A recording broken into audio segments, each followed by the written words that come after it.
समाजवाद एवं साम्यवाद, हिस्ट्री का सेकंड चैप्टर। ठीक है। हाँ। लोग कार्ल मार्क्स के बारे में पढ़ लिए थे, और समाजवाद की उत्पत्ति कैसे हुआ, और ये इसके दो पार्ट होते थे, दो तरह का होता था ये।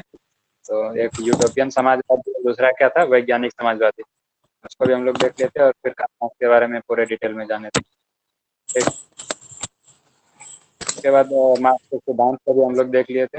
ये कुछ सिद्धांत है, इसमें इसका डिटेल नहीं दिया था, लेकिन हम जो है इसको डिटेल में थोड़ा समझा दिए थे। ठीक। हाँ।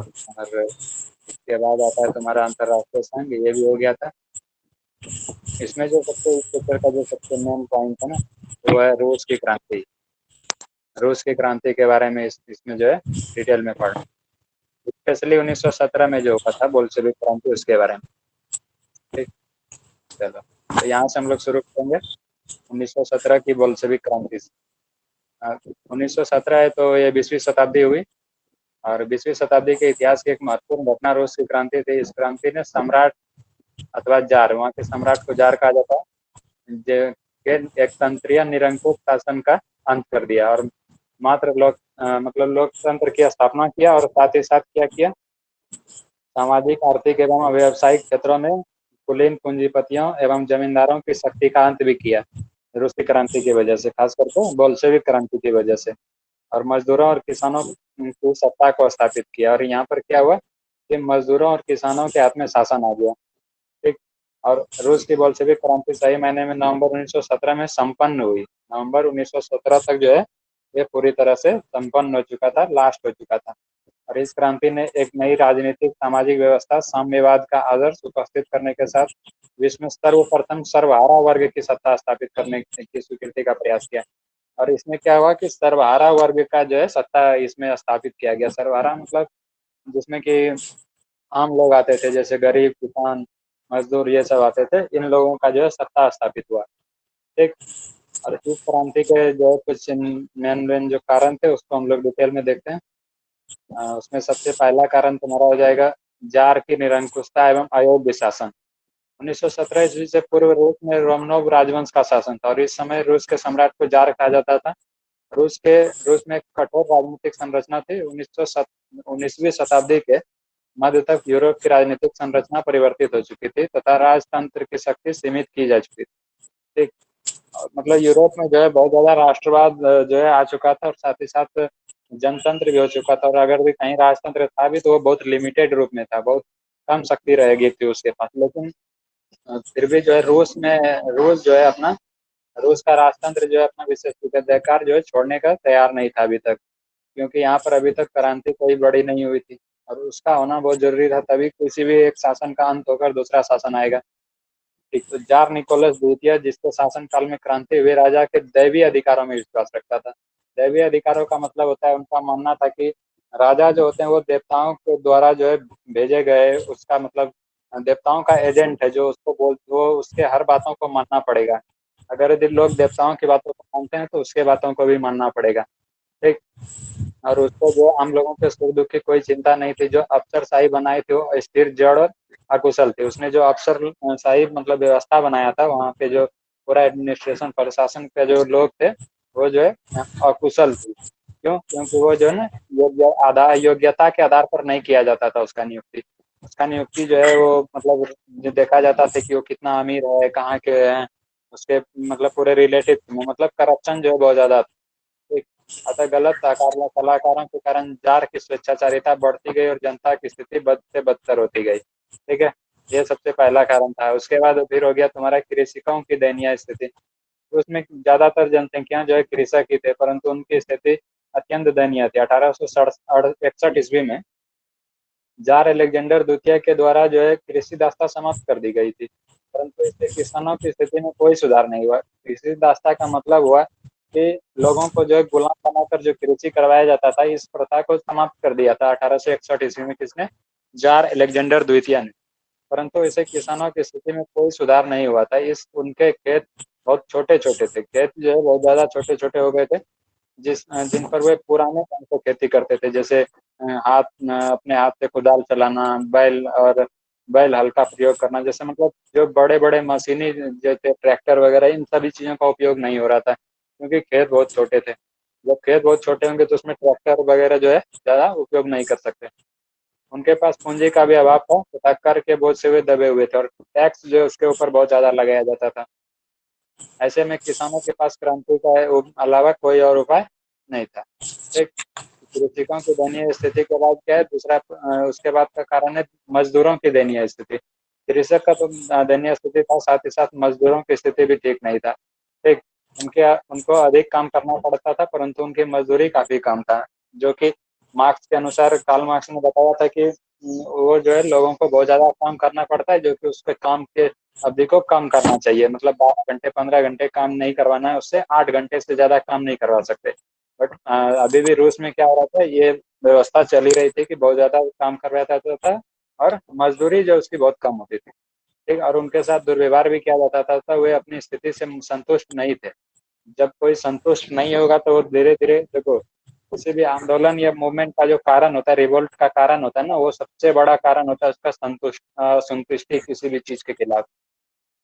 जब कोई जो है ग्रुप के लोग किसी चीज से असंतुष्ट होंगे तो वहां पर जो है रिवोल्ट होना स्वाभाविक है, वहां पर आंदोलन जरूर होगा। ठीक, तो यहाँ पर भी वही सिचुएशन था कि मजदूरों को कोई राजनीतिक अधिकार नहीं थे। राजनीतिक अधिकार का मतलब होता है जैसे वोट देने का अधिकार नहीं था, या राजा को चुनने का अधिकार नहीं था, राजकाज में जो है अपना मतलब भाग नहीं ले सकता था, इस तरह के राजनीतिक अधिकार नहीं थे।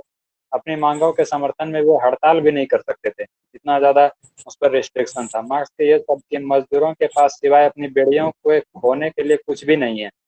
ठीक, मार्क्स का कहना था कि मजदूरों के पास जो है अपने बेड़ियों के, यानी कि बेड़ियों का मतलब होता है, उसको बोलते हैं ना जंजीर, मतलब बेड़ी का मतलब क्या हो जाएगा, जैसे बांध के रखते हैं किसी चीज से हम किसी को, तो बेड़ियों के ये अलावा जो खोने के लिए और कुछ भी नहीं है। मतलब उसके पास ऐसा कुछ नहीं है जो खोएगा, बस वो खो सकता है तो बस अपनी दास्ता, अपनी गुलामी खोना चाहेगा। ठीक, ये मार्क्स का कहना था। अब औद्योगिकरण की समस्या थी। रूसी औद्योगिकरण पश्चिमी पूंजीवाद औद्योगिकरण से भिन्न था। यहाँ कुछ ही क्षेत्रों में महत्वपूर्ण उद्योगों का संकलन था। रूस जो है बहुत बड़ा देश है, और अभी तो बड़ा है, उस टाइम तो और भी ज्यादा बड़ा था। अभी तो फिर भी उसका बहुत सारा पार्ट जो अलग हो गया, लेकिन उस टाइम और भी ज्यादा बड़ा भाग था। और यहाँ कुछ ही क्षेत्रों में जो है महत्वपूर्ण उद्योगों का संकेंद्रण था। राष्ट्रीय पूंजी का अभाव था, अतः उद्योगों के विकास के लिए विदेशी पूंजी पर निर्भरता बढ़ गई। विदेशों से जो है पूंजी पर निर्भरता बढ़ गई, विदेशी सहायता पर। ठीक, और विदेशी पूंजीपति आर्थिक शोषण को बढ़ावा दे रहे थे और चारों ओर असंतोष व्याप्त था। ठीक, और उसके बाद है रूसीकरण की नीति। सोवियत रूस जो है विभिन्न राष्ट्रीयताओं का देश था। बहुत तरह के यहाँ, मतलब बहुत अलग अलग तरह के राष्ट्रीय भावना लेकर यहाँ पर लोग रहते थे। यहाँ मुख्यतः स्लाव जाति के लोग रहते थे। इनके अतिरिक्त फिन, पोल, जर्मन, यहूदी और इन अन्य जातियों के भी लोग रहते थे। ठीक, और ये भिन्न भिन्न भाषा बोलते थे। इसका जो है भाषा भी अलग था, रस्म रिवाज भी भिन्न था, क्योंकि देखो इतना बड़ा देश है कि मतलब दुनिया का सबसे बड़ा देश अभी भी है, उतना ज्यादा करीब करीब 8-9 देश इससे अलग हो चुका है अभी तक, फिर भी जो है दुनिया का सबसे बड़ा देश है। तो समझ सकता है कि इतना बड़ा देश है तो कल्चर और रस्म रिवाज भाषा तो अलग होगा ही। जब अपने यहाँ पर ही देख लो, अपना देश में भी कितना ज्यादा धर्म और भाषा अलग अलग है, हर जगह भाषा जाओगे तो अलग अलग मिलेगा, तो वो तो और भी बड़ा देश है। ठीक, तो उसके वजह से क्या हुआ, वहाँ पर रस्म रिवाज भाषा भी जो है अलग अलग था। परंतु रूस के अल्पसंख्यक समूह जार निकोलस द्वितीय द्वारा जारी की गई रूसीकरण नीति से परेशान थे। इसके अनुसार जार ने सभी देश के सभी लोगों पर रूसी भाषा, शिक्षा और संस्कृति लादने का प्रयास किया। देखो उस टाइम क्या हुआ कि अब जार चाहता था कि सभी लोग जो है एक ही भाषा बोले, एक ही तरह की शिक्षा प्राप्त करे, एक ही तरह के संस्कृति जो है मतलब फॉलो करे। तो ये जो है वहाँ के लोगों को सही नहीं लगा। अब जैसे अभी भी देखो अपने इंडिया में भी एक इशू चल रहा है। अपने इंडिया में जो है ऐसा मत सोचना कभी तुम लोग कि हिंदी जो है पूरे देश में बोला जाता है। हिंदी जो है पूरे देश में नहीं बोला जाता, अपने देश में भी। साउथ इंडिया में हिंदी बहुत ही कम बोला जाता है, बहुत कम। ठीक, तो अब ज्यादा क्या नहीं। है कि अभी नई शिक्षा नीति आई है, तो उसका कहना था कि जो है हिंदी को, कई बार ये मतलब में आंदोलन चलता है कि हिंदी को जो है राष्ट्रीय भाषा बना देना चाहिए। अभी अपने देश का राष्ट्रीय भाषा हिंदी नहीं है, ये ध्यान रखना, कोई भी भाषा राष्ट्रीय भाषा नहीं है। अगर भी कोई अभी पूछे कि राष्ट्रीय भाषा कौन सी है, तो अभी कोई भी भाषा राष्ट्रीय भाषा नहीं है। ठीक, ऑफिशियल हाँ लैंग्वेज है, ऑफिशियल लैंग्वेज है हिंदी और इंग्लिश दोनों। लेकिन राष्ट्रीय भाषा भारत में कोई भी नहीं है, हिंदी तो बिल्कुल भी नहीं है। ऑफिशियल क्या ठीक, है? ऑफिशियल मतलब है, मतलब सरकारी कामकाज में ऑफिस में जिस भाषा का प्रयोग किया जाता है वो हिंदी और इंग्लिश दोनों है। ठीक है। और देखो तो यहाँ पर क्या है, यहाँ पर भी एक भाषा को कई बार जो लोग, कुछ लोग होते हैं जिसको प्रमोट करना चाहते हैं सिर्फ हिंदी को पूरे देश का राष्ट्रीय भाषा, और इसका विरोध करता है साउथ इंडियन स्टेट। साउथ का जो स्टेट है वो जो है इसका विरोध करता है, क्योंकि वो लोग हिंदी बोलने में उतना सक्षम नहीं है। ठीक है। ये चीज भी यहाँ पर भी हो रहा था। इससे अल्पसंख्यकों में हलचल मच गया। 1863 ईस्वी में इस नीति के विरुद्ध पोलो ने विद्रोह किया, तो उसका निर्दयतापूर्ण दमन कर दिया गया, मतलब उसको जो है निर्दयतापूर्ण जो है उसको खत्म कर दिया गया। इस प्रकार रूसी राजतंत्र के प्रति उनका आक्रोश बढ़ता जा रहा था। ठीक, जनता का जो है आक्रोश बढ़ता जा रहा था। ठीक है। अब उसके बाद है विदेशी घटनाओं का प्रभाव भी पड़ा। विदेशी घटनाओं में, हाँ बोलो। आक्रोश। आक्रोश मतलब गुस्सा। तो देखो साथ ही साथ क्या हुआ, विदेशी घटनाओं का भी प्रभाव हो रहा था। उसमें से सबसे पहला क्या था, क्रीमिया का युद्ध था। रूस की क्रांति में विदेशी घटनाओं की भूमिका थी अत्यधिक महत्वपूर्ण थी। सर्वप्रथम क्रीमिया के युद्ध में रूस की पराजय ने उस देश में सुधारों का युग आरंभ कर दिया। क्रीमिया से जब, क्रीमिया जो अभी फिलहाल जो है ना, देखो यूक्रेन नाम का एक यूरोप में देश है, उसका पार्ट था क्रीमिया। तो उस टाइम तो इसमें जहाँ तक किताब में दिया है कि देखो उस टाइम क्या हुआ, रूस जो है क्रीमिया के युद्ध में हार गया था, लेकिन इधर 2014 ईस्वी में ये जो है यूक्रेन से क्रीमिया को जीत को फिर से अपने में शामिल कर चुका है ये। ठीक है। तो सर्वप्रथम क्रीमिया के युद्ध में रूस के पराजय ने उस देश में सुधारों का युग आरंभ किया। ठीक है। रूस में जो है पराजय हो गई छोटे से, मतलब इतना बड़े देश का जो है हार का सामना करना पड़ा एक छोटे से पार्ट में। ठीक है। तो इसके बाद क्या हुआ, 1904 से 5 ईस्वी में रूस और जापान में युद्ध होता है। ठीक है। रूस और जापान में युद्ध होता है। रूस जापान देखो बहुत छोटा देश है, साइज के हिसाब से बहुत छोटा देश है। उसका करीब करीब 10 से 15 गुना भी बड़ा, हमको उससे भी ज्यादा बड़ा होगा रूस जापान के साइज से, शायद 20-25 गुना से भी ज्यादा। लेकिन फिर भी जो है यहाँ पर हारा कौन, इसमें हारा रूस।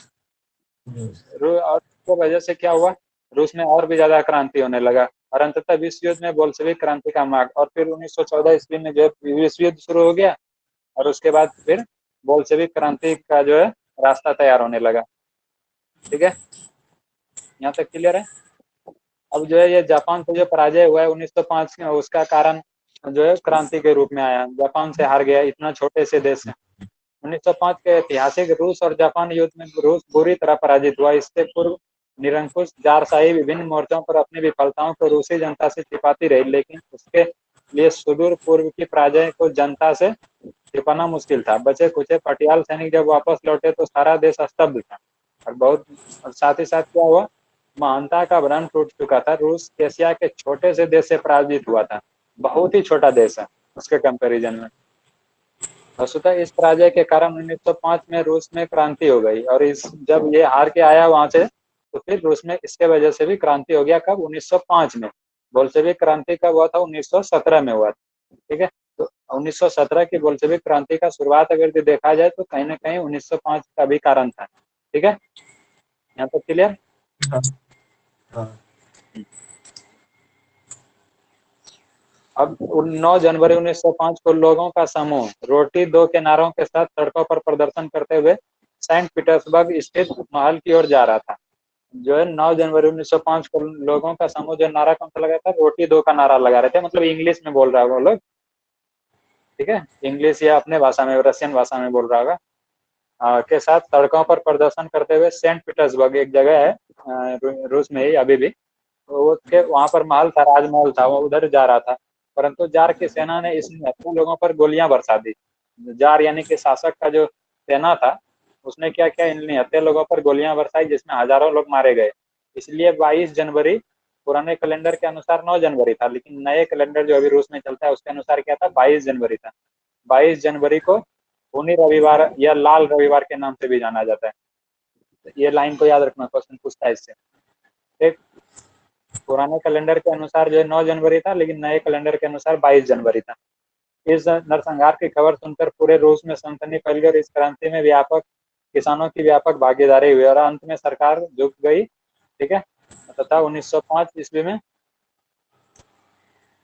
1905 ईस्वी में एक प्रतिनिधित्वात्मक संस्था डियोमा का गठन किया गया। जैसे संसद होता है ना, बिल्कुल उसी तरह से एक संस्था बनाया गया 1905 ईस्वी में, जिसको डियोमा नाम दिया गया। ठीक है, डियोमा कहा जाता है उसको। परंतु 1906 ईस्वी तक जैसे ही क्रांति की शक्ति कमजोर हुई, रूसी राजतंत्र ने डियोमा के कुछ अधिकार छीन लिए, और जैसे ही देखा कि अब जो क्रांति कम हो गया, तो फिर जो है वहाँ राजतंत्र वो क्या किया, जो है शासक उसके डियोमा के अधिकार को कम करने लगा।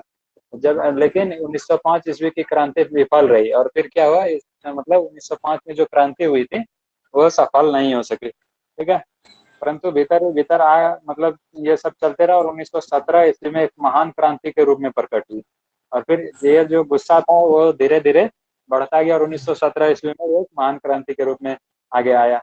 अब इसके बाद रूसी क्रांति का, बोल्शेविक क्रांति का और कारण क्या है? रूस में मार्क्सवाद का प्रभाव तथा बुद्धिजीवियों का योगदान। एक रूस में क्या हुआ, रूस की क्रांति के कैसे पूछो मार्क्सवाद। बोलो। मार्क्सवाद। मार्क्सवाद का मतलब हुआ, जो कार्ल मार्क्स के बारे में हम लोग कल पढ़े थे ना, उसके विचार को, उसका जो विचार है ना, मार्क्स, देखो मार्क्स का जो विचार था उसी को मार्क्सवाद कहा जाता है। समाजवाद के बिल्कुल जैसे ही होता है, जैसे समाजवाद होता है ना, बिल्कुल वैसा ही, लेकिन इसमें मार्क्स का जो है, मार्क्स के नाम पे इसको देखा जाता है। ठीक, जैसे गांधी गांधी जी के विचारों को लोग जैसे बोलते हैं ना गांधीवाद, ठीक, नहीं कहता कि ज्यादा गांधीवादी मत करो, तो इसका मतलब हो गया कि गांधी जी के विचारों के जैसे मत करो, कहने का ये मतलब होता है। जो भी है, मतलब जिसके भी नाम के साथ बोले, ठीक है, तो उसी तरह से होता है। ये मार्क्स जो है बहुत ज्यादा बड़े जो है फिलोसोफर थे वो, मतलब फिलोसोफर नहीं थे, मतलब सोशियोलॉजिस्ट थे। ठीक है, और इकोनॉमिस्ट भी थे, एक तरह से मान सकते हो इसको। ठीक, तो इसके विचारों को जो मार्क्सवाद कहा जाता है, उसका जो है प्रभाव होने लगा, और भी अलग अलग बुद्धिजीवियों का योगदान होने लगा यहाँ पे। तो रूस की क्रांति से पूर्व एक वैचारिक क्रांति भी देखी जा सकती है। लियो टॉल्स्टाय एक आदमी था, रचना उसका था war and peace. Leo Tolstoy के बुक का नाम था वॉर एंड पीस। एक बुक लिखा जिसका नाम था वॉर एंड पीस। वॉर मतलब युद्ध, और पीस मतलब शांति, मतलब हिंदी में बोले तो युद्ध और शांति। ठीक है, दोस्तोवस्की और तुर्गनेव जैसे चिंतक नए विचार को प्रोत्साहन दे रहे थे। रूस के औद्योगिक मजदूरों पर कार्ल मार्क्स के समाजवादी विचारों का पूर्ण प्रभाव था। ठीक है, मार्क्सवादियों ने मजदूरों के बीच काम करना शुरू कर दिया, तथा उनका संगठन भी बढ़ रहा था। और रूस का पहला साम्यवादी प्लेखानोव था, जो मतलब ये साम्यवादी नेता कौन था, प्लेखानोव नाम है, जो रूस में जारशाही की निरंकुशता समाप्त करके साम्यवादी व्यवस्था की स्थापना करना चाहता था। ठीक है, यहाँ पर ये बॉक्स में दिया है कि सरबराह वर्ग किसको कहते हैं। सरबराह वर्ग का नाम आया था ना पीछे, समाज का वैसा वर्ग जिसमें किसान, मजदूर एवं आम गरीब लोग शामिल होते हैं, उसको सरबराह वर्ग बोला जाता है।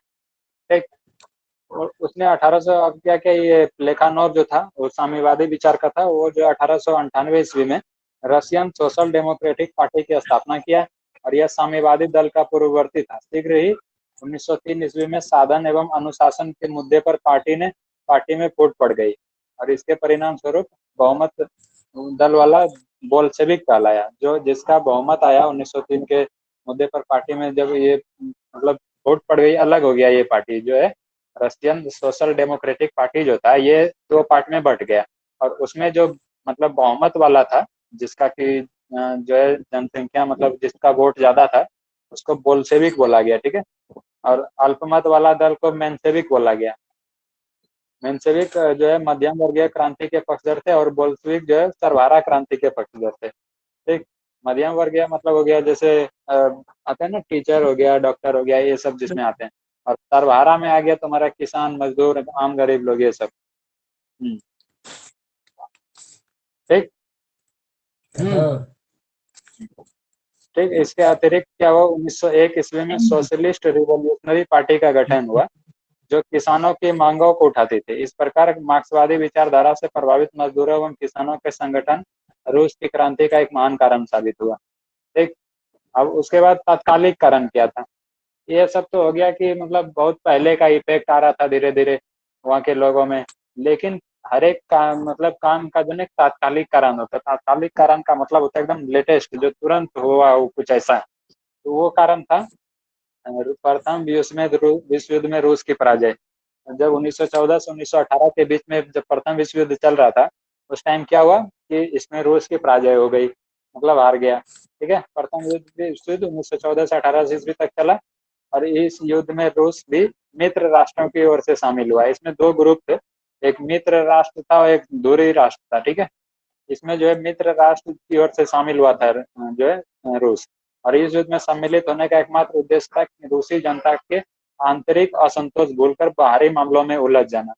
वो देखो होता क्या है ना, जब भी देश के शासन राजा को या सरकार को कभी ऐसा लगता है कि जनता जो है अब हमारे से असंतुष्ट और हमारे खिलाफ जो है आंदोलन करना चाहती, तो उस समय सरकार या फिर शासक कुछ ऐसा करता है जिससे कि लोग जो है अंदर की घरेलू मामलाओं से को भूल कर बाहरी मामलाओं में उलझ जाए। हर एक समय का शासक ऐसा भी करता है, यहाँ तक कि अभी जो सरकार है वो भी ऐसा करने का प्रयास करता है। ठीक है, जब भी चुनाव आएगा तो कुछ ना कुछ ऐसा लोग करते हैं जिससे कि लोगों का ध्यान जो है राष्ट्रवाद और फिर अलग बाहर की तरफ चला जाए, और आंतरिक जो है आंतरिक बातों को भूल भूल जाए। ऐसा प्रयास होता है हर एक सरकार के द्वारा और हर एक राजा के द्वारा। ठीक, परंतु लेकिन उसका भी यही था कि जो है जनता जो है आंतरिक असंतोष को भूल जाए और बाहरी मामलों में उलझ जाए। परंतु इस युद्ध में चारों तरफ रूसी सेनाओं की हार हो रही थी। ना उसके पास अच्छे हथियार थे और ना ही पर्याप्त भोजन की सुविधा थी, क्योंकि जो है सेना को सही से तैयारी नहीं किया गया था। इसके वजह से ना ही उसके पास अच्छे हथियार थे और ना ही सही से भोजन की सुविधा थी। इसके वजह से उसका जो है हर तरफ जो है हार हो रहा था।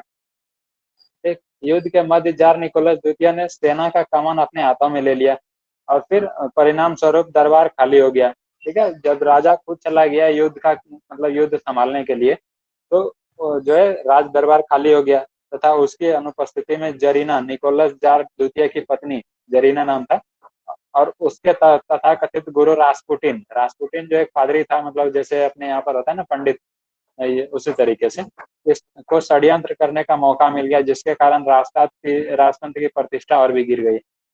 मतलब शासक जो राजा का जो पत्नी थी जरीना, यानी कि जार निकोलस द्वितीय की पत्नी, और उसका जो है गुरु, वो दोनों मिलके क्या है षड्यंत्र करने लगा उसके खिलाफ, राजतंत्र के खिलाफ। ठीक है, इसके वजह से भी राजतंत्र की प्रतिष्ठा और भी गिर गई। ठीक, अब ये तो था तात्कालिक कारण। इसके वजह से जो है अब क्या होता है, मार्च की क्रांति एवं निरंकुश राजतंत्र का अंत।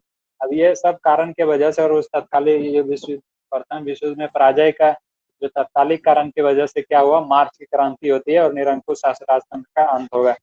अब उसका क्या होता है, 7 मार्च 1917 ईस्वी को, पुराने ऋषि कैलेंडर के अनुसार 22 फरवरी को, यानी कि मान के इसको 7 मार्च ही याद रखो, 7 मार्च 1917 को क्या हुआ, पेट्रोगॉड जो एक जगह का नाम था उसका नाम अब बदल के लेनिन ग्राद कर दिया गया, कि सड़कों पर किसान मजदूरों ने जुलूस निकाला। ठीक, और उन्होंने रोटी जुलूस। दो के नारे लगाए। जुलूस मतलब बहुत सारे लोग एक साथ मिलकर जब जाते हैं ना तो उसको जुलूस बोलते हैं।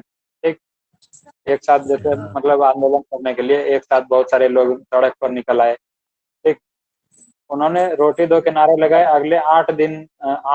अगले दिन 8 मार्च को कपड़े की मिलों की महिला मजदूर भी ने भी बहुत सारे कारखानों में रोटी की मांग करते हुए हड़ताल का नेतृत्व कर दिया, जिसमें अन्य मजदूर भी शामिल हो गए, और उसमें धीरे लाल झंडों की भरमार थी। जब सेना की एक टुकड़ी से भीड़ पर गोली चलाने को कहा गया तो उसने भी विद्रोह कर दिया। अब क्या हुआ, जार ने कहा कि जो भी आंदोलन कर रहे हैं उस पर जो है गोली बरसा दो, सेना को ऐसा आदेश दिया गया। लेकिन सेना ने भी गोली बरसाने से मना कर दिया। जैसे कि पिछली बार एक इसी में हुआ था ना, कि गोली चलाने बोला गया था और उस सब पे गोली चला गया था, हजारों लोग मर गए थे। लेकिन इस बार जो है सेना ने ऐसा नहीं किया। एक उसके हथियार छीनने पड़े और जार की सबसे विश्वस्त टुकड़ी प्रेओब्रांस्की रेजिमेंट ने विद्रोह कर दिया। एक ये विश्वस्त टुकड़ी था, सबसे ज्यादा जिस पर जार को विश्वास था उसने भी विद्रोह कर दिया। सैनिकों का विद्रोह बढ़ता गया। मतलब देखो इसमें क्या हुआ, किसान भी आ गए, सबसे पहले किसान भी शामिल हुए इसमें आंदोलन में। उसके बाद फिर मजदूर आ गए, महिला मजदूर भी आ गई, और साथ ही साथ सेना का भी इसमें जो है वो भी मतलब आंदोलन के साथ आ गई। ठीक है, और विवश होकर जो है 12 मार्च 1917 को जार ने गद्दी त्याग दी, और 7 मार्च को ये सब शुरू हुआ, और फिर 12 मार्च 1917 को जार ने गद्दी त्याग दी। यह फरवरी की रूसी क्रांति थी। इसको क्योंकि हुआ मार्च में था, लेकिन इसको फरवरी की क्रांति कहा जाता है क्योंकि पुराने कैलेंडर के अनुसार ये फरवरी में ही चल रहा था। ठीक है, को यह घटना घटी थी। इस तरह रूस पर से रोमनोव वंश का निरंकुश व्यवसायी का अंत हुआ और अब जो है सर्वप्रथम लोबाव के नेतृत्व में 15 मार्च को एक बुर्जुआ सरकार का गठन हुआ। लोबाव के नेतृत्व में, ये एक आदमी का नाम है, उसके नेतृत्व में 15 मार्च को एक बुर्जुआ सरकार का स्थापना हुआ। बुर्जुआ का मतलब हो गया, देखो कार्ल मार्क्स के अनुसार जो है समाज में दो तरह के लोग होते हैं, एक पूंजीपति और एक मजदूर मजदूर वर्ग। तो उसमें से जो है तुम्हारा ये एक सेक्शन जो है बुर्जुआ वर्ग कहलाता है। ठीक, परंतु रूसी लोगों ने जिस स्वतंत्रता की अपेक्षा की थी वह महज राजनीतिक स्वतंत्रता नहीं थी। वो जो है सिर्फ ऐसा नहीं चाहते थे वहाँ के लोग कि सिर्फ राजा बदल जाएगा तो सब कुछ ठीक हो जाएगा, साथ ही साथ वो चाहते थे आर्थिक एवं सामाजिक स्वतंत्रता भी मिले। ठीक, यह बुर्जुआ सरकार तात्कालिक परिस्थितियों के प्रतिकूल थी। अंत में बुर्जुआ सरकार गिर गई तथा करेंसिकी के नेतृत्व में उदार समाजवादियों की सरकार गठित हुई। ठीक है, और इस सरकार का मुख्य उद्देश्य जनतांत्रिक एवं वैधानिक सरकार की स्थापना करना, मित्र राष्ट्रों के सहयोग से युद्ध चलाना, व्यक्तिगत संपत्ति की रक्षा करना, संविधान सभा द्वारा भूमि की समस्या सुलझाना एवं रूस की समस्त संस्थाओं में वैज्ञानिक उपायों द्वारा परिवर्तन लाना था। किंतु बोल्शेविक ने इस सरकार को स्वीकार नहीं किया। बोल्शेविक जो थे उन्होंने इस सरकार को स्वीकार नहीं किया। ये बोल्शेविक कौन था, याद आया कुछ? बोल्शेविक कौन था? अभी बताए थे कि एक जो है रशियन डेमोक्रेटिक एसोसिएशन के नाम से जो एक पार्टी बनी थी और वो जो है फिर दो भाग में बट गया था। तो उसमें जो मेजोरिटी वाला पार्ट था उसको क्या बोलते थे? बोल्शेविक। और जो है उसमें कि अल्पसंख्यक वाले पार्ट को क्या बोलते थे? मेंशेविक। ठीक, तो उसमें से जो है बहुसंख्यक वाले पार्ट थे बोल्शेविक, उसने इस सरकार को नहीं माना। ठीक है, इस सरकार को स्वीकृति नहीं दिया। तो अब उसके बाद देखते हैं क्या होता है। अब उसके बाद तब फिर होता है बोल्शेविक क्रांति, क्योंकि बोल्शेविक के द्वारा उस सरकार को नहीं माना गया। तो उसके बाद क्या हुआ, इसी समय रूस के राजनीतिक मंच पर लेनिन का प्रादुर्भाव हुआ। और ये नाम जो है ना बहुत ज्यादा इंपॉर्टेंट है, लेनिन। इसको व्लादिमीर इवानोविच लेनिन इसका पूरा नाम है। ये आया फिर उस टाइम पे। एक जार की सरकार ने उसे निर्वासित कर दिया था। जार की सरकार ने जो उसे क्या कहता है, निर्वासित मतलब यहाँ से भगा दिया था। अतः वह स्विट्जरलैंड में निर्वासित जीवन व्यतीत कर रहा था। जब मार्च 1917 में क्रांति हुई, वह जर्मनी की सहायता से रूस पहुंचा और अप्रैल 1917 में जब वो पेट्रोग्राड पहुंचा तब रूस की जनता का उत्साह और भी बढ़ गया। ठीक है, लेनिन ने घोषित किया कि रूसी क्रांति पूरी नहीं हुई है, अतः एक दूसरी क्रांति अनिवार्य है। उसके बोल्शेविक दल का कार्यक्रम स्पष्ट था कि अप्रैल थीसिस के नाम से प्रसिद्ध मतलब उसने बोल्शेविक दल का कार्यक्रम जो बनाया उस कार्यक्रम को क्या कहा जाता है? अप्रैल थीसिस कहा जाता है। ठीक है, लेनिन ने 3 नारे दिए, भूमि शांति और रोटी। ये 3 नारे दिए। लेनिन के अनुसार क्या था? 3 नारा, भूमि शांति और रोटी। लेनिन ने बल प्रयोग द्वारा करेंसिकी सरकार को पलट दिया। अभी कहा वहां पर किसका शासन चल रहा था? करेंसिकी की सरकार चल रही थी। ठीक है, और इसने जो है सेना की मदद से बल प्रयोग से क्या किया? करेंसिकी सरकार को उलट कर दिया, मतलब खत्म कर दिया। और मतलब खत्म करने का निश्चय किया और सेना और जनता दोनों ने उसका साथ दिया। 7 नवंबर 1917 ईस्वी को बोल्शेविकों ने पेट्रोग्राड के रेलवे स्टेशन, बैंक, डाकघर, टेलीफोन कचहरी तथा अन्य सरकारी भवनों पर अधिकार कर लिया। ठीक है, ये जो है अभी घटना कब की चल रही है? नवंबर की। और वो घटना कब हुआ था? मार्च में हुआ था। ठीक है, तो इतना दिन के बाद ये सब चीज हो रहा है, पूरी प्लानिंग बनाने के बाद। और करेंसिकी रूस छोड़कर भाग गया। जब ये जो है वहां पर कब्जा कर लिया तो करेंसिकी को भागना पड़ा। इस प्रकार रूस की महान बोल्शेविक क्रांति, जिसे अक्टूबर क्रांति भी कहते हैं, नवंबर में हुई थी लेकिन अक्टूबर कहते हैं। क्यों? क्योंकि वहां पुराने कैलेंडर के अनुसार वो अक्टूबर था। ठीक है, इसे अक्टूबर क्रांति भी कहते हैं। बोल्शेविक क्रांति को, बोल्शेविक क्रांति में से तुमको बोल्शेविक क्रांति किसको कहते हैं? अक्टूबर क्रांति को। और एक मार्च क्रांति हुआ था, फरवरी क्रांति। ठीक है, अब शासन की बागडोर बोल्शेविकों के हाथ में आ गई, जिसका अध्यक्ष लेनिन को बनाया गया तथा ट्राटस्की इस सरकार का विदेश मंत्री बना। ट्राटस्की नाम का एक आदमी था, उसको विदेश मंत्री बनाया गया और जो है सरकार में लेनिन मुख्य था। इसमें पहली बार शासन सत्ता सर्वहारा वर्ग के हाथों में आ गई। एक सत्ता पर कब्जा करने के, अब ये देखो अभी हम लोग ऐसा मत सोचना कि अभी पीछे भी हम लोग एक बार ही देखे थे कि जो है सरकार जो है मतलब शासन जो सर्वहारा वर्ग में आ गया, वो इसी समय की बात कर रहा था। वो फिर उसको पूरा डिटेल में लाया ना कि कैसे आया, ये चीज बताया, इसलिए वही चीज है, इसको अलग मत समझना। और फिर 1917 में क्या हुआ? विश्व में पहली बार जो है शासन सत्ता सर्वहारा वर्ग के हाथों में आ गई। ठीक, हाँ। सत्ता पर कब्जा करने के पश्चात लेनिन और बोल्शेविक दल का उत्तरदायित्व और भी बढ़ गया। सत्ता में आने के बाद लेनिन के समक्ष कई जटिल समस्याएं थी, परंतु उसने बहुत हद तक इन समस्याओं का निराकरण करने की कोशिश की। सर्वप्रथम उसने जर्मनी के साथ ब्रेट-लिटोव्स्क की संधि की, जर्मनी के साथ संधि की। इस संधि में सोवियत रूस को लगभग एक चौथाई भूभाग गंवाना पड़ा, और जो है जर्मनी से संधि किया, दोस्ती किया, तो उसके लिए इसको जो है बहुत सारा भाग जो है इसको गंवाना पड़ा, मतलब उसको देना पड़ा, तभी वो संधि के लिए माना। ठीक है। परंतु लेनिन प्रथम विश्व युद्ध में से बाहर हो गया तथा उसने अब अतिरिक्त समस्याओं पर अपना ध्यान केंद्रित किया, और जो है वो प्रथम विश्व युद्ध से बाहर निकल गया। और इसी समय रूस में गृह युद्ध की समस्या भी उत्पन्न हुई, जिसमें अमेरिकी, जापान, ब्रिटेन और फ्रांस ने हस्तक्षेप करते हुए सोवियत रूस पर आक्रमण कर दिया।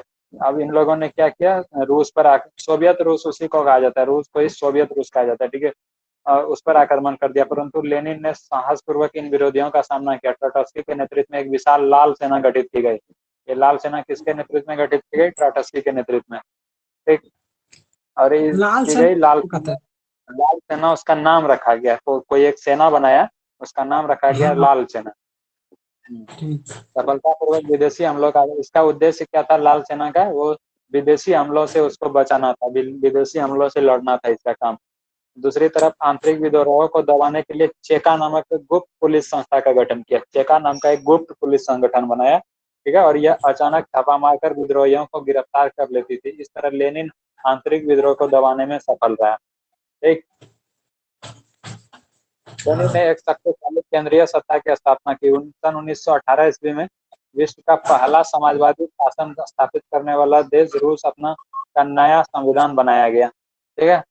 और इसके द्वारा रूस का नाम सोवियत समाजवादी गणराज्यों का समूह यूएसएसआर, यूनाइटेड सोशलिस्ट, क्या होगा इसका?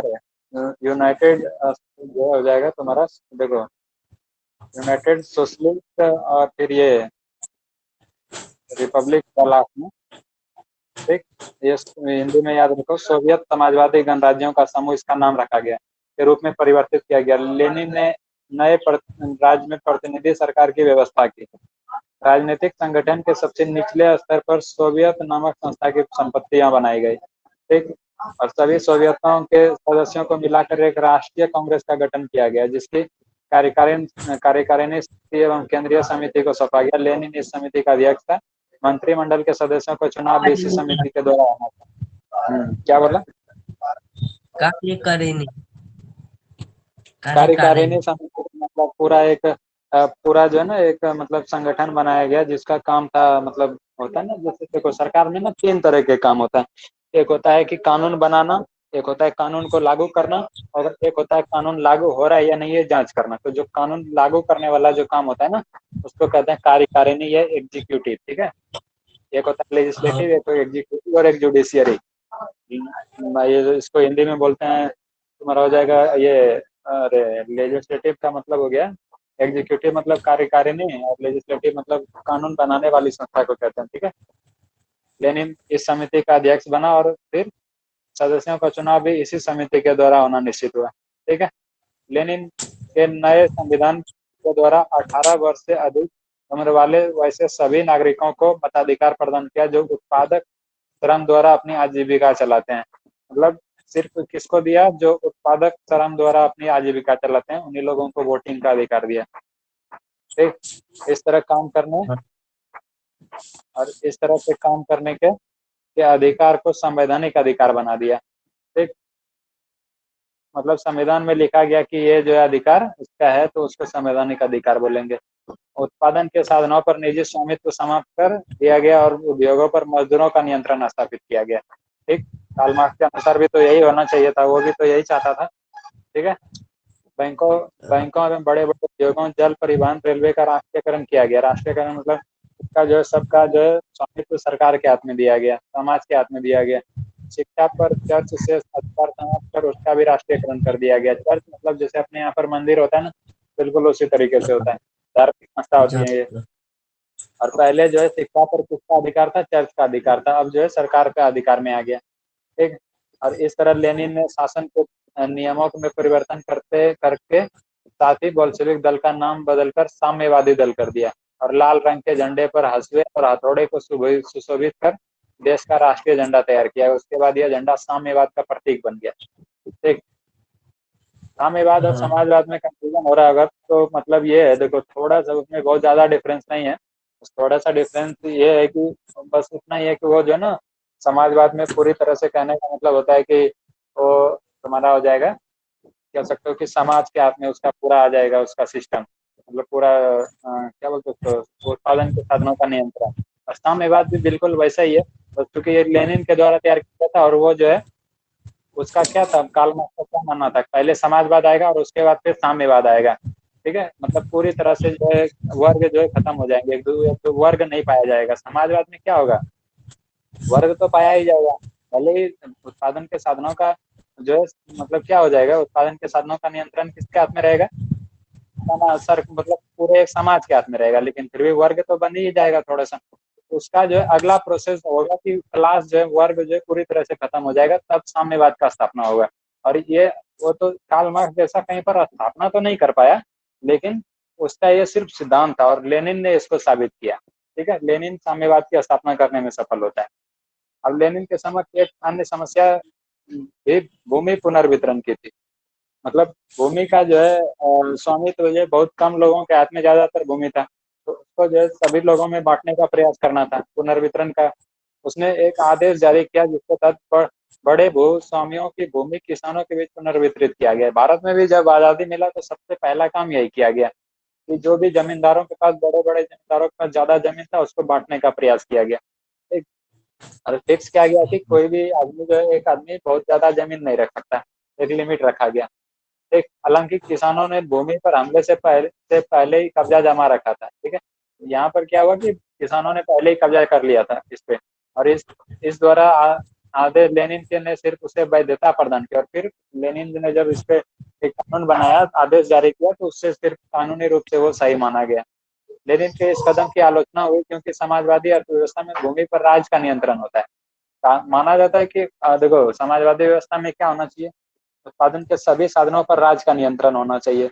लेकिन इसने क्या किया, लेनिन ने यह मतलब भूमि जो है किसके हाथ में दे दिया, किसानों के हाथ में बांट दिया, उसको स्वामित्व दे दिया।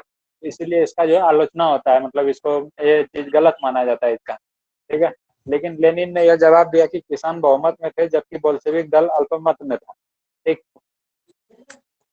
उत्पादन की हाँ समस्या के निपटारे के लिए लेनिन ने युद्ध स्तर पर युद्धरत साम्यवाद को लागू किया। लेनिन ने इसके तहत फैक्ट्री के तकनीकविदों पर नियंत्रण स्थापित किया, और मजदूरों की सहायता से उत्पादन पर भी नियंत्रण स्थापित किया। ठीक है, इस तरह किसानों पर भी नियंत्रण लगाया गया एवं किसानों से बलपूर्वक अनाजों की वसूली किए जाने लगे। ठीक।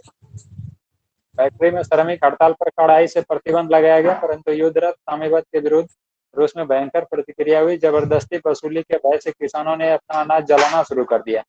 ठीक। ये सब बाद हाँ में भी हो रहा था, क्रांति होने के बाद भी। और परिणामतः 1920-21 में उत्पादन का स्तर। जो है असर काफी गिर गया। लोग जो है उत्पादन ही नहीं करने लगे, उसको लगा कि अगर यदि सरकार जो है सबसे जबरदस्ती छीन ही लेगा तो मैं उत्पादन ही क्यों करूं। जो भी उत्पादन हुआ उसको भी वो जलाने का प्रयास करने लगा। एक करोड़ों लोगों के सामने जीवन मरण का प्रश्न खड़ा हुआ, और कहीं कहीं तो भुखमरी की स्थिति भी पैदा हो गई। राजकीय और विदेशी सहायता के बावजूद काफी लोग भूख और प्यासे से मरने लगे। क्रांति विरोधी नारे भी सुनाई पड़ने लगे। लेनिन ने अपनी नीति में संशोधन किया, जिसका परिणाम आया फिर नई आर्थिक नीति के रूप में। जब ये परेशानियां जो है रूप में फिर से लेनिन के आने के बावजूद भी होने लगा, तो उन्होंने फिर क्या किया, न्यू इकोनॉमिक पॉलिसी, नई आर्थिक नीति बनाया, नया कानून बनाया, नए तरीके से वो जो है अब अपने विचार को आगे लेके जाएगा। लेनिन एक लेनिन क्या एक स्वप्नदर्शी विचारक नहीं थे। स्वप्नदर्शी का मतलब होता है वो आइडियलिस्ट नहीं थे, आदर्शवादी नहीं थे। मतलब वो सिर्फ ऐसा नहीं कि सपने में देखते कि इतना अच्छा कर देंगे ये सब, वो प्रैक्टिकली देखता था कि रियल में क्या पॉसिबल है। एक बल्कि वह एक कुशल सामाजिक चिंतक तथा व्यावहारिक राजनीतिज्ञ था। उसने यह स्पष्ट रूप से देखा कि तत्काल पूरी तरह समाजवादी व्यवस्था लागू करना या एक साथ सारी पूंजीवादी दुनिया से टकराना संभव नहीं है। उसने क्या किया, पहले उसको लगता था कि पूरी तरह जो है एक ही बार में समाजवादी व्यवस्था को लागू किया जा सकता है, लेकिन जब इतना ज्यादा समस्या उसके आने के बावजूद भी हुआ तो उसको लगा कि ऐसा करना सही नहीं है। इसलिए जैसा कि ट्राटस्की चाहता था, तो इसलिए 1921 ईस्वी में उसने एक नई नीति की घोषणा की, जिसमें मार्क्सवादी मूल्यों से कुछ हद तक समझौता करना पड़ा। मतलब ये है कि मार्क्सवादी मूल्यों को कुछ हद तक जो है मतलब नहीं माना ये इन्होंने, ठीक है। लेकिन वास्तव में पिछले अनुभवों से सीखकर व्यवहारिक कदम उठाना इसे नीति का लक्ष्य बनाया। नई आर्थिक नीति में कुछ बातें जो मुख्य था उसको देखें।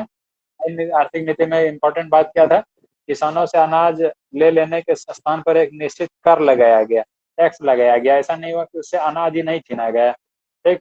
और बचा हुआ अनाज किसानों का तो था और वह मनचाहे इस्तेमाल कर सकता था। जो है किसानों को ये छूट दिया गया कि हमको एक निश्चित रूप में टैक्स चाहिए, बाकी वो अनाज का जो चाहे वो कर सकता है, ठीक है। यद्यपि यह सिद्धांत कायम रखा गया कि जमीन राज्य की है, फिर भी व्यवहार में जमीन किसान की हो गई। मतलब माना गया है कि जमीन तो है पूरी तरह से सरकार का ही, लेकिन वो जो है किसानों को और लोगों को उसको उस पर रहने के लिए दिया गया है, काम करने के लिए दिया गया है, ठीक। और 20 से कम कर्मचारियों वाले उद्योगों को व्यक्तिगत रूप से चलाने का अधिकार मिल गया। पहले क्या था कि पूरा जो है सरकार के हाथ में था उद्योग। अब इन्होंने क्या किया कि 20 से अगर भी कम काम करने वाले लोग किसी उद्योग में है, तो उस उद्योग को चलाने का अधिकार कोई एक व्यक्ति मतलब चला सकता है, ठीक है। उद्योगों का विकेंद्रीकरण कर दिया गया, एक मतलब इसमें जो है सरकार के हाथ से छूट दिया गया थोड़ा सा। और निर्णय और क्रियान्वयन के बारे में विभिन्न इकाइयों में काफी छूट दी गई, ठीक है। विदेशी पूंजी भी सीमित तौर पर आमंत्रित की गई। विदेशी जो पूंजियां थी उसको भी एक निश्चित रूप में आने को दिया गया, बहुत ज्यादा आने नहीं दिया गया।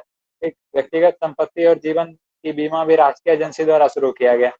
एक विभिन्न स्तरों पर बैंक खोले गए। ट्रेड यूनियन की अनिवार्य सदस्यता समाप्त कर दी गई। ट्रेड यूनियन मतलब होता है इसमें एक ग्रुप बना लिया जाता है व्यापारी के द्वारा, जो ट्रेड यूनियन कहते हैं, उसकी सदस्यता जो है समाप्त कर दी। उसका जरूरी नहीं था कि उसको अनिवार्य रूप से आना ही पड़ेगा। अब इस नई आर्थिक नीति के दौरान लेनिन ने उत्पादन की समस्या को नियंत्रित किया। इसके परिणाम स्वरूप कृषि एवं उत्पादन औद्योगिक उत्पादन में आशातीत वृद्धि हुई, ठीक। हालांकि लेनिन की इस नीति की आलोचना की जाती है, लेकिन लेनिन ने इसका जवाब देते हुए कहा कि 3 कदम आगे बढ़कर 1 कदम पीछे हटना फिर भी 2 कदम आगे रहने के समान है। उसका मानना मतलब जब ये सब नीति लगाया इन्होंने, तो माना गया कि आप तो कहते थे कि समाजवादी विचारधारा जो है स्थापित करेंगे, लेकिन ये तो पूरी तरह से समाजवादी विचारधारा था वेट नहीं। 2 मिनट।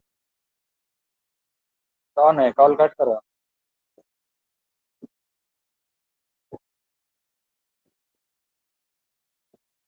हेलो।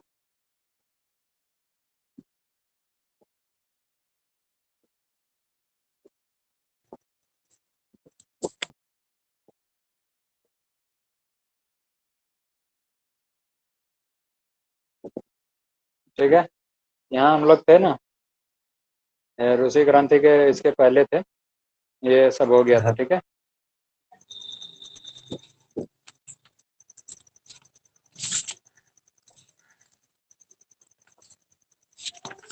ये भी हो गया था, यहाँ पर थे हम लोग। नई इकोनॉमिक पॉलिसी जो है आ गया था, यहाँ स्टालिन के बारे में पढ़ना था थोड़ी देर में, ठीक है। हाँ। देखो, तो इसके वजह से क्या हुआ कि लेनिन का जो यहाँ पर आलोचना भी किया जाता है, तो लेनिन ने इसका जवाब क्या दिया कि 3 कदम आगे बढ़कर 1 कदम पीछे हटना जो है फिर भी क्या है, 2 कदम आगे रहने के ही समान है, ठीक है।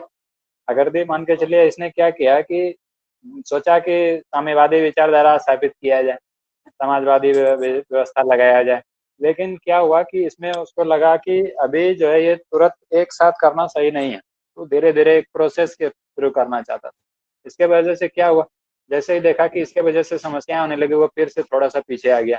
बट फिर भी जहां से उसने शुरू किया था वो तो उससे आगे ही रहा ना, वो उन्होंने ऐसा ही जवाब दिया लेनिन ने, ठीक है। व्लादिमीर इवानोविच लेनिन इसका पूरा नाम था, एक। अब देखता हूँ अब क्या होता है। 1924 ईस्वी में क्या हुआ, जब लेनिन की मृत्यु हो गई। लेनिन की मृत्यु कब हुई, 1924 ईस्वी में हो गई, ठीक। तो उत्तराधिकार की समस्या उत्पन्न हो गई। उत्तराधिकार मतलब होता है कि उसके बाद जो है उसका शासन मतलब उसका जगह पे कौन आएगा। विभिन्न समूहों और अलग अलग नेताओं के बीच संधा की सत्ता के लिए गंभीर संघर्ष चल रहे थे, और इस संघर्ष में स्टालिन की विजय हुई, ठीक है। स्टालिन आएगा फिर यहाँ का शासक बन के। और उसने क्या किया, स्टालिन ने 1929 ईस्वी में ट्राटस्की को निर्वासित कर दिया। ट्राटस्की कौन था, लेनिन के शासन में उसका विदेश मंत्री था, और इन्होंने स्टालिन ने क्या किया, उसको हटा दिया, निर्वासित कर दिया, मतलब यहाँ से सरकार से हटा दिया, उसको सस्पेंड कर दिया, ठीक। और 1930 के दशक में लोग वे सभी नेता लगभग वे सभी नेता खत्म कर दिए गए जिन्होंने क्रांति में और उसके बाद के वर्षों में महत्वपूर्ण भूमिका निभाई थी। स्टालिन का जो है वो क्या किया, सब चीज को बदलने का प्रयास करने लगा।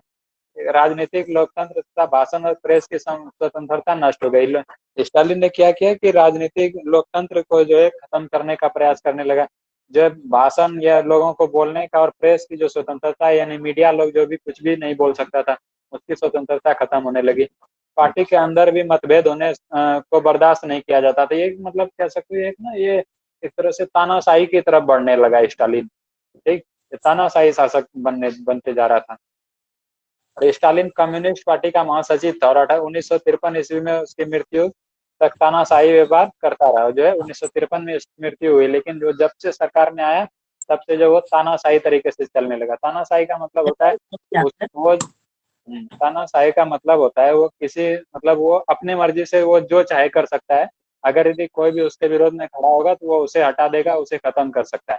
ठीक है, उसके ऊपर किसी का प्रभाव नहीं चलेगा। ठीक, तानाशाही हो गया। ठीक, इन घटना और फिर 1953 में उसकी मृत्यु हो गई स्टालिन की। इन घटनाओं का सोवियत संघ में समाजवाद के निर्माण पर प्रतिकूल प्रभाव पड़ा, मतलब उल्टा थोड़े गलत तरीके का प्रभाव पड़ा इतना ज्यादा तानाशाही होने की वजह से।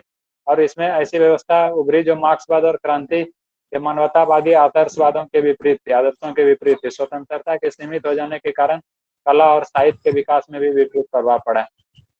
एक परंतु दूसरी ओर स्टालिन के अथक प्रयास से रूस विश्व के मानचित्र पर एक औद्योगिक शक्तिशाली देश के रूप में सामने आया। भले ही ये तानाशाही तो था, लेकिन साथ ही साथ ये क्या कर रहा था, अपने देश को मजबूत बनाने की प्रयास करने लगा। और 3 पंचवर्षीय योजनाओं के फलस्वरूप रूस की औद्योगिक उन्नति शिखर पर पहुंच गई। कृषि का आधुनिकीकरण हुआ तथा विज्ञान की उत्पत्ति हुई। द्वितीय विश्व युद्ध समाप्त होने से पहले रूस को एक महान शक्ति माना जाने लगा। तो द्वितीय विश्व युद्ध कब से कब तक हुआ पता? कौन सी? द्वितीय विश्व युद्ध कब से कब तक चला था?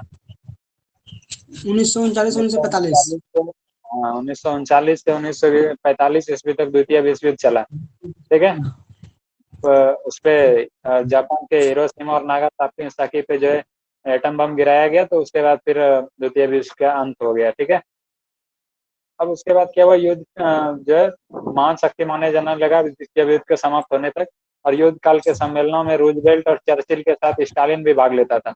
ये सब जो है मतलब वहाँ यूएस और यूके के, यानी कि अमेरिका और जो है तुम्हारा हो गया ये इंग्लैंड, सबका प्रधान राष्ट्रपति था ये लोग, राष्ट्रपति और प्रधानमंत्री सब। इस प्रकार 3 दशकों में तिरस्कृत, आक्रांत और कमजोर रूस विश्व की महान शक्ति बन गया। और वहाँ की मेहनत कर जनता ने क्रांति के अस्थायी रूप में अपनी जड़ें जमा ली। ठीक, यहाँ तक क्लियर है? अब ये तो हो गया रूसी क्रांति जो है कब से हुआ, उसका कारण क्या था, कैसे हुआ। अब ये देखना है कि इसका प्रभाव क्या पड़ा पूरे दुनिया पर और रूस पर भी। ठीक, रूसी क्रांति का हाँ। प्रभाव इस तरह, पहले ये देख लेते हैं इन लोगों के बारे में कुछ। ये एक आदमी का नाम है मिखाइल गोर्बाचोव करके एक नाम है उसका, 1985 ईस्वी में राष्ट्रपति बने। ठीक है, वो क्या हुआ, राष्ट्रपति बना 1985 में। ठीक, इन्होंने पेरिस त्राय का पुनर्गठन तथा ग्लानोस्टोस खुलापन की अवधारणा पेश की। और सोवियत संघ का विघटन दिसंबर 1991 में ईस्वी में हुआ। 1991 में क्या हुआ, सोवियत संघ का विघटन हो गया। उस टाइम पूरे देश का नाम क्या था, यूएसएसआर था उसका नाम। ठीक, उस टाइम किसका नाम क्या था, यूएसएसआर था। और यूएसएसआर जो बहुत बड़ा देश था। ठीक है, और उसका जो है हाँ। कुछ भाग ऐसे टूट के अलग कर दिया गया। ठीक है, अब बहुत सारा देश जैसे अभी सुनता है ना, तुर्कमेनिस्तान हो गया, कजाकिस्तान हो गया, और भी जैसे तुम्हारा हो गया कजाकिस्तान, और बहुत सारा ताजिकिस्तान वगैरह, जितना भी देश है ये सब जो है उसी से बना है, उसी का अलग अलग होके, यानी विघटन होने के बाद बना है। रूस का यूएसएसआर का विघटन होने के बाद। और वो कब हुआ है, 1991 ईस्वी में। बड़ा देश था, उसको संभालना मुश्किल था, तो और वो जो है धीरे धीरे विघटन हुआ। और अभी भी लेकिन फिर भी क्या है, दुनिया का सबसे बड़ा देश है क्षेत्रफल की दृष्टि से। और इस क्रांति के पश्चात क्या हुआ, श्रमिक अथवा सर्वहारा वर्ग की सत्ता रूस में स्थापित हो गई तथा अन्य क्षेत्र में भी आंदोलन का प्रोत्साहन मिला। तो भारत में भी इसका प्रभाव देखने को मिला अच्छा खासा, भारत के आंदोलन में भी, क्योंकि उस टाइम भी भारत गुलाम था, वो भी आज़ादी के लिए जो आंदोलन कर रहे थे। रूसी क्रांति के बाद विश्व विचारधारा के स्तर पर दो खेमों में विभाजित हो गया। रूसी क्रांति के बाद क्या हुआ, जो पूरा दुनिया जो दो पार्ट में बढ़ गया विचारधारा के आधार पर। एक तो बढ़ गया पूंजीवादी और दूसरा हो गया समाजवादी। पूंजीवादी का नेता कौन था? अमेरिका। और इसका जो है समाजवादी का नेता बन गया रूस। ठीक है, तो दो तरह के हाँ। वहां पर जो विचारधारा उत्पन्न हो गया। साम्यवादी विश्व एवं पूंजीवादी विश्व दो तरह के बन गए। इसके पश्चात यूरोप भी दो भागों में विभाजित हो गया, पूर्वी यूरोप तथा पश्चिमी यूरोप। धर्म सुधार आंदोलन के पश्चात और साम्यवादी क्रांति से पहले यूरोप में वैचारिक आधार पर इस तरह का विभाजन नहीं देखा गया था। ठीक है, यहाँ तक क्लियर है। द्वितीय विश्व युद्ध के पश्चात पूंजीवादी विश्व तथा सोवियत रूस के बीच शीत युद्ध की स्थिति शुरुआत हुई थी। शीत युद्ध मतलब कोल्ड वॉर जिसको बोलते हैं। मतलब इसमें शीत युद्ध का मतलब ये होता है, देखो कोल्ड वॉर यानी शीत युद्ध का मतलब होता है कि इसमें कोई जो है ना बंदूक और मिसाइल से युद्ध नहीं किया जाता है। इस पे ये जो है एक तरह से विचारधारा की लड़ाई होती है। मतलब वो जो है जैसे बोलेगा नहीं समाजवादी को फॉलो करना चाहिए, वो बोलेगा पूंजीवादी को फॉलो करना चाहिए। जैसे भारत उस टाइम आजाद हुआ और दुनिया के बहुत सारे देश आजाद हुए, तो दोनों अमेरिका और रूस क्या चाहता था, हर कोई चाहता था कि ज्यादा से ज्यादा देश जो है मेरा वाला सिस्टम फॉलो करे। यानी कि रूस चाहता था समाजवादी विचारधारा फॉलो करे और अमेरिका चाहता था पूंजीवादी विचारधारा। तो इस तरह से उन लोगों में वैचारिक युद्ध चल रहा था और उसको जो है शीत युद्ध बोला जाता है। ठीक है, यहाँ पर दिया है कि शीत युद्ध क्या था। शीत युद्ध एक वैचारिक युद्ध है जिसमें पूंजीवादी गुट का नेता संयुक्त राष्ट्र अमेरिका था, यानी यूएसए जिसको बोलते हैं, अमेरिका। और साम्यवादी गुट का नेता जो है सोवियत रूस था। ठीक है, आगामी 4 दशकों तक दोनों खेमों में के बीच जो है और मतलब चलते रहा। और जब 1991 में जो है इसी का परिणाम हुआ कि यूएसएसआर का विघटन हो गया और फिर शीत युद्ध की समाप्ति हुई। ठीक है, और उसके बाद फिर जो है रूस कमजोर पड़ गया और शीत युद्ध वहां पर खत्म हो गया 1991 से। रूसी क्रांति के पश्चात आर्थिक नियोजन के रूप में नई आर्थिक मॉडल आया और आगे पूंजीवादी देशों ने भी परिवर्तित रूप से इस मॉडल को अपना लिया। इस प्रकार स्वयं पूंजीवादी के चरित्र में भी परिवर्तन आ गया। इसका प्रभाव इतना पड़ा कि पूंजीवादी में भी कुछ परिवर्तन आ गए। इस क्रांति की सफलता ने एशिया और अफ्रीका में उपनिवेश मुक्ति को प्रोत्साहन दिया। मतलब एशिया और अफ्रीका के ज्यादा लगभग सभी देश जो है गुलाम ही थे उस टाइम तक। तो वहां पर जब आंदोलन हुआ तो उसका जो है असर जो है अपने एशिया और फिर अफ्रीका पर भी देखने को मिले, जिसका परिणाम के स्वरूप में भारत की आज़ादी भी है, पाकिस्तान मतलब और भी बहुत सारे देशों की आज़ादी देखने को मिली। क्योंकि सोवियत रूस के साम्यवादी सरकार ने एशिया और अफ्रीका में देशों में होने वाले राष्ट्रीय आंदोलन को वैचारिक समर्थन प्रदान किया। ठीक है, यहाँ तक कि सुभाष चंद्र बोस जी जो थे वो रसिया भी गए थे, मतलब रूस भी गए थे अपने आज़ादी के दौरान। ठीक, तो ये था तुम्हारा ये चक्कर और ये सब क्वेश्चन है, इसको सॉल्व कर लेना। अभी वीडियो को बंद कर रहे हैं।